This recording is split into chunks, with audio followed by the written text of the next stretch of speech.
Mike Griffith and Knighten Industries. Excellent. Thank you for joining us here today. Knighten Industry, Knighten.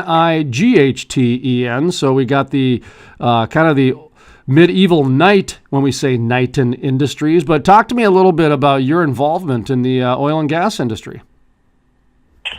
Well, we've been actually involved in the oil and gas industry in Texas since 1969. Bill Knighten, who's 88 years old, comes to work every day, runs our service shop in Odessa. But we've expanded out to about 8 stores in Texas and one in New Mexico from that first store in 1969 in Odessa, Texas. And what have you seen over the past, call it the 10 years that the shale play's been going on, and maybe even a little bit beforehand? You're down in the heart of the energy capital of the world, Texas. Has it changed much down there over the last 20 years in terms of just the worker and anticipation in people and that sort of thing? Well, gosh, I think the oil field's changed, yes. I hate to bring in the millennial label, but the way society's changed, I mean, the oil field's changing the same way. We're having to take steps to deal with the younger generation now and the way they were raised with the electronic age and the technological age. So we're trying to adapt. We're an old company that's trying to adapt to the new way of doing things. That's interesting you brought up the millennial, because I'm hearing that more and more, and people they're kind of having to look over their shoulders a little bit because they've been put on such a pedestal and a platform over the last 10 years. Well, the reality is starting to play itself out, in my opinion, which I've seen. A lot of these guys, and I'll give you an example of some other people comments I've heard.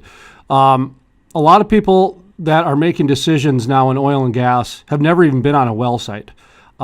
You are starting to see more things like that, and that has changed the industry. And some people are kind of not sure how to absorb that, how to take that.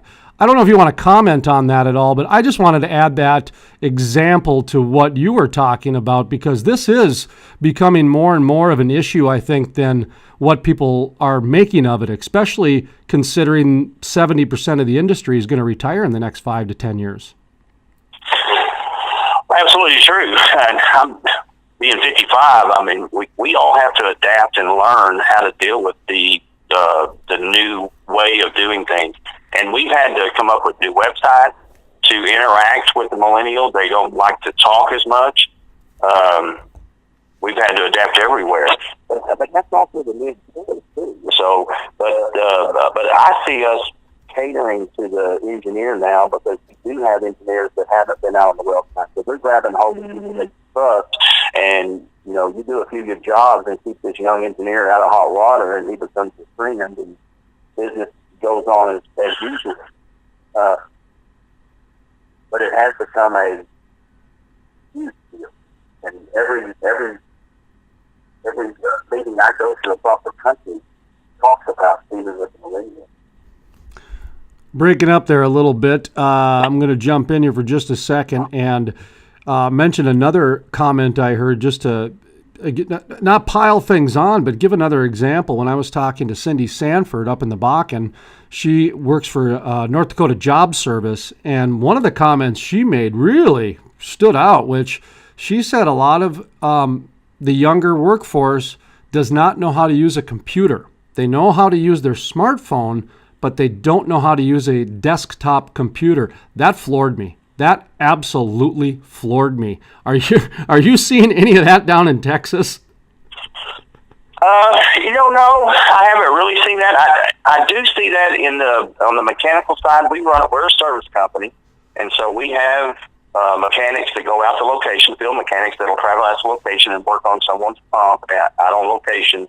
And a lot of the younger generation mechanics they're very good on their phones, and so we've adapted to some forms and some apps that download onto the phone to where these guys can actually fill out their paperwork on their smartphone.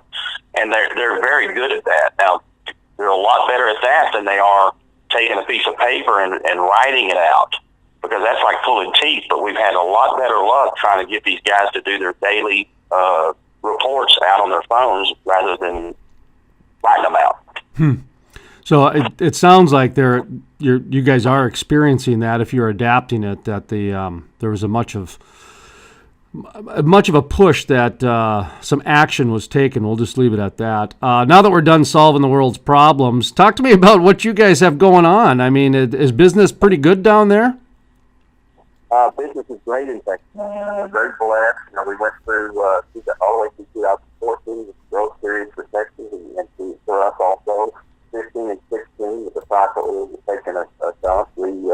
Our sales were down in the dump just as well. So that was 2 very long, hard years. But it rebounded with the election.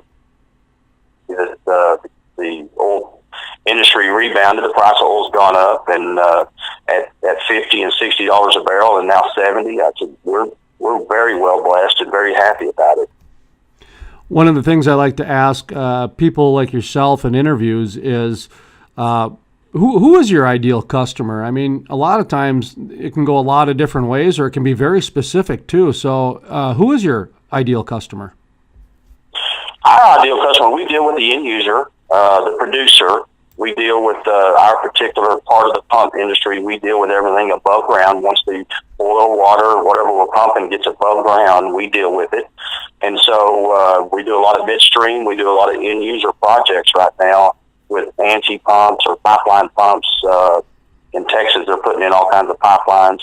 And so we're very heavily into that type of business right now. You mentioned earlier about some of the smartphone apps and some of that change in terms of innovation in the HR department and change and innovation in some of the administration side. How about on the field side? Are you seeing much innovation on your day-to-day, turnkey pumps, I'd imagine, with smart pumps and new kinds of polymers and all kinds of different things. But are you noticing any new innovation when it comes to, what you're seeing on a day-to-day basis? Well, like the VFD, the variable frequency drive, that's not a new innovation, but it's being widely used now. So smart technology is taking over, and it is being used on a much broader scale now. It's not I wouldn't call it a brand new innovation, but it is actually taking on and taking hold of the industry. So smart pumping, smart electricity, more efficient, less horsepower is definitely taking over. That's a very interesting way to put it, because I'm hearing more and more of the theme that old school is new school. And it's just like, hydraulic fracturing and that sort of thing. That's been around since the 40s, 50s. But it wasn't until they figured out a way to use it that it actually came to fruition and used its potential. And kind of what you said kind of reminded me of that. We went back to some of the old ways, but implemented it into this new system, and it's actually making it more efficient. I think we're going to get that way eventually to the pencil. Like you were talking, man, some of these kids is like pulling teeth getting a pen and paper out, but we might have to position it as, look at this new technology. It's called a pencil and a paper. Who knows? Anyway, but well, that wouldn't hurt my feelings at all. Not me either. But all right. Well, I like to give guests a final thought. Anything that we did not touch on, anything that needs to be reiterated, or any direction you want to take it. That way the guest gets the final word, and it's not framed by me anyway. So the floor is yours, sir. Well, I'll tell you, we're extremely blessed in Texas right now. But I still believe that, customer service still wins out. People buy from people, relationships sell. And so, we're still trying to capture that market, and we're doing a good job of it. Our guys have done a great job of going out and relationship selling and solution selling, and that's actually what wins out now still. So we're very proud to have grown the company to the point we've grown it, and we look forward to the future. Right.